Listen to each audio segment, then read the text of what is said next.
আমাদের স্ট্র্যাটেজি হলো আমরা 16কে হাফ করব এবং 35কে ডাবল করব। তো সেখানে আমরা লিখতে পারি 8 × 70। নাও এখন আপনি চাইলেই 8 এবং 70-এর মধ্যে গুণফল নিমিশেই করতে পারেন, কারণ আপনি এক সংখ্যার সাথে অন্য সংখ্যার গুণফল খুব সহজেই করা যায়। আপনি নির্দ্বিধায় লিখতে পারেন। ওকে, আমরা আর একটা উদাহরণ নেই, তাহলে বিষয়টা আরো ক্লিয়ার হয়ে যাবে।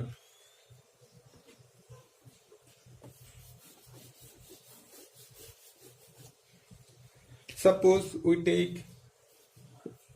24 × 45.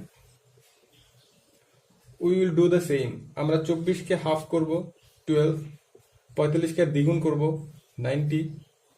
আমরা চাইলে আরো একবার হাফ করতে পারি 6, এটাকে আরো একবার ডাবল করতে পারি 180। এখন আমরা গুণ করে দেবো জাস্ট 6 × 8 = 48, 8 হাতে আমার 4, 6কে 6 আর 4 10, লাস্টে 0। সো আপনি চাইলে এটা নিজেই জাস্ট মাথা দিয়ে করতে পারবেন, without any calculator, without any pen and papers.